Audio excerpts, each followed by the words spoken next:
Hello दोस्तों, तो हमें एपिसोड की शुरुआत में लाइट का सीन दिखाया जाता है और ये यहाँ पे बाहर जा रहा होता है और यहाँ पे वो ryuk से पूछता है कि पक्का ना ryuk, मेरे आसपास कोई है तो नहीं ना, मेरा कोई पीछा तो नहीं कर रहा। तो ryuk कहता है हाँ हाँ, मैंने तुम्हारे आसपास का 100 मीटर का एरिया चेक कर लिया और तुम्हारा पीछा कोई नहीं कर रहा है और मेरे विड्रॉल सिम्टम्स और ज्यादा बिगड़ रहे हैं, तो प्लीज मेरी मदद करो लाइट। तो लाइट कह रहे लेकिन तुमने सुना था ना, टीवी में अनाउंसमेंट हुई थी कि 1500 इन्वेस्टिगेटर्स को जापान में भेजा गया है। तो ryuk कहते तुमने ही तो कहा था वो झूठ है, और अगर ऐसा होता तो वो सीक्रेटली करते ना, ये मिशन बताते थोड़ी ना। तो यहाँ पे लाइट ryuk के लिए एप्पल्स खरीद लेता है और उसको एप्पल्स खिलाता है, जिसके बाद ryuk यही कहता है कि तुम बहुत अच्छे हो और एक शिनिगामी का अच्छे से ख्याल रख रहे हो, लेकिन अंत में तो फिर भी मैं तुम्हारा नाम अपनी डेथ नोट में लिखूंगा ही। तो यहाँ पे लाइट हंसता है और ryuk कहता है मैं तुम्हारी जगह होता तो हंसता नहीं। यहाँ पे दूसरी ओर हमें टास्क फोर्स का सीन दिखाया जाता है और इधर चीफ ryusaki से बोलता है कि 2 दिन पहले जो पर्स चोर और जो एम्बेसडर हार्ट अटैक से मारा गया था, उन दोनों क्रिमिनल्स की नॉलेज मेरी फैमिली को नहीं थी, तो इस हिसाब से वो मासूम साबित हो चुके हैं ना। तो ryusaki कहता है कि जब कीरा विक्टिम्स के मरने का समय कंट्रोल कर सकता है तो वो ऐसा भी कुछ कर सकता होगा कि बिना ब्रॉडकास्ट देखे वो विक्टिम्स को मार दे। इधर लाइट घर आ जाता है और वो कहता है उस पोटैटो चिप वाली ट्रिक से मैं बस एक एम्बेसडर और एक पर्स चोर को ही मार पाया था, लेकिन ऐसे काम नहीं चलेगा क्योंकि वो छोटे मोटे क्रिमिनल्स ही है। तो यहाँ पे लाइट टीवी ऑन कर लेता है और न्यूज देखने लग जाता है। तो लाइट कहता है और अगर मैं पहले की तरह बड़े क्रिमिनल्स को नहीं मारूंगा जो कि मैं बिना इन्फॉर्मेशन के नहीं कर सकता, तो मुझ पे ही शक जाएगा। तो अगर मैं टीवी देखूंगा भी और उसके बाद भी छोटे मोटे क्रिमिनल्स को मारूंगा तो मेरे ऊपर शक नहीं जाएगा। मुझे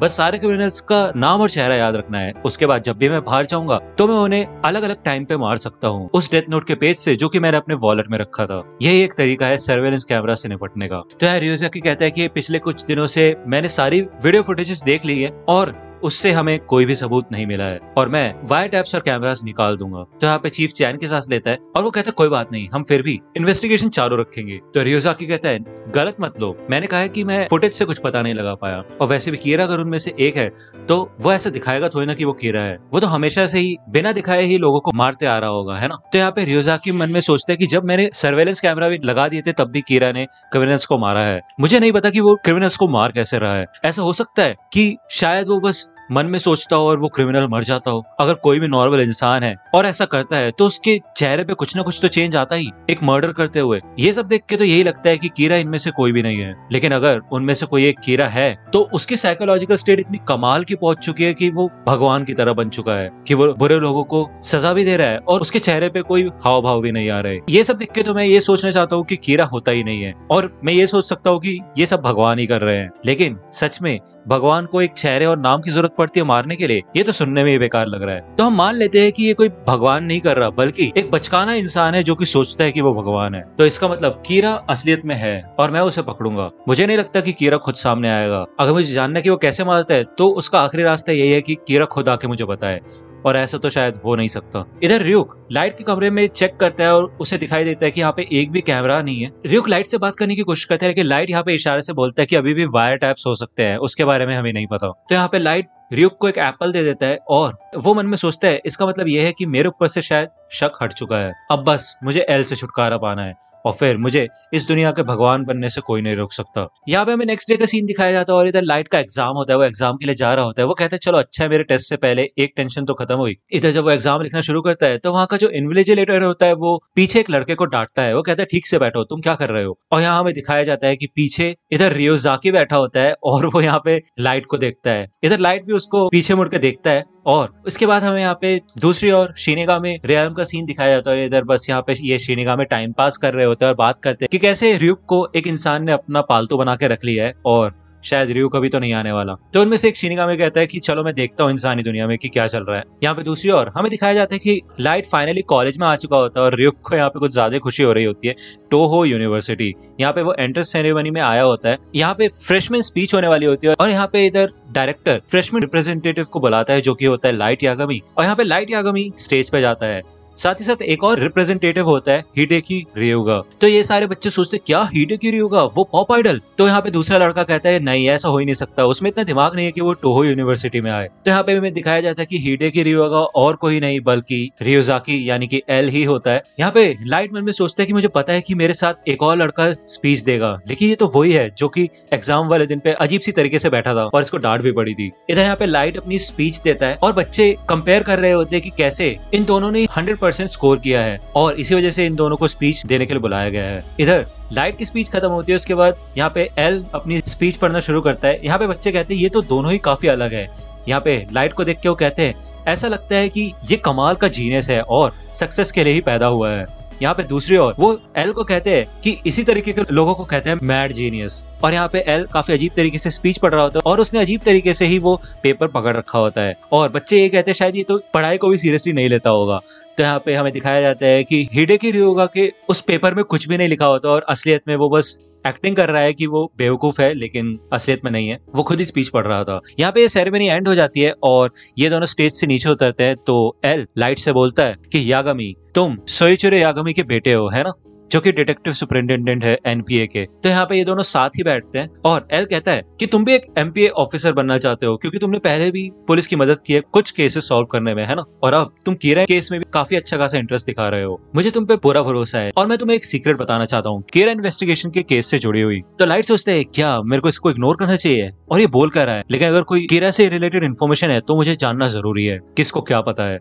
तो लाइट कहता है अच्छा चलो बताओ, किसी को नहीं बताऊंगा। तो यहाँ पे एल लाइट की तरफ मुड़ता है और कहता है वो क्या है ना, मैं एल हूँ, और वो एकदम लाइट को ऑब्जर्व करता है उसके रिएक्शन के लिए। यहाँ पे लाइट मन में सोचते क्या ये क्या बोल रहा है, सच में ऐसा हो ही नहीं सकता कि एल मेरे सामने आके बताएगा कि वो एल है। मुझे पता था ये थोड़ा अजीब है लेकिन ये तो कुछ ज्यादा ही हो गया, ये तो बहुत बुरा हो रहा है, मैं कांप रहा हूँ, मेरे को शौक नहीं होना चाहिए। अगर ये सच में एल है तो मुझे नेचुरली एक्ट करना चाहिए और बिल्कुल ऐसे ही रहना चाहिए जैसे कि सोइचिरो यागामी के बेटे को रहना चाहिए। तो यहाँ पे लाइट एल से कहता है अगर तुम सच में एल हो तो मैं तुम्हारी बहुत रिस्पेक्ट करता हूँ। तो एल कहते हैं थैंक यू, मैं तुम्हारे सामने इसलिए आया क्योंकि मुझे ऐसा लगता है कि तुम कीरा केस को सॉल्व करने में हमारी मदद कर सकते हो। तो यहाँ पे एल मन में सोचता है लाइट यागामी भले तुम्हारे कीरा होने की प्रोबेबिलिटी सिर्फ 5% है, लेकिन जब से मैं तुम्हें देख रहा हूँ मुझे तुम्हारे अंदर कुछ अलग बात लगी, तुम कुछ ज्यादा ही परफेक्ट हो, और अगर तुम कीरा हो तो जितना ज्यादा प्रेशर इस सिचुएशन में तुम्हें फील हो रहा होगा उससे ज्यादा और शायद ही कभी हो। यहाँ पे रियुक कहता है क्या बात है, अगर ये बंदा सच में एल है तो मैं तो इम्प्रेस हो गया। तो लाइट मन में कहता है सच में, अगर ये सच में एल है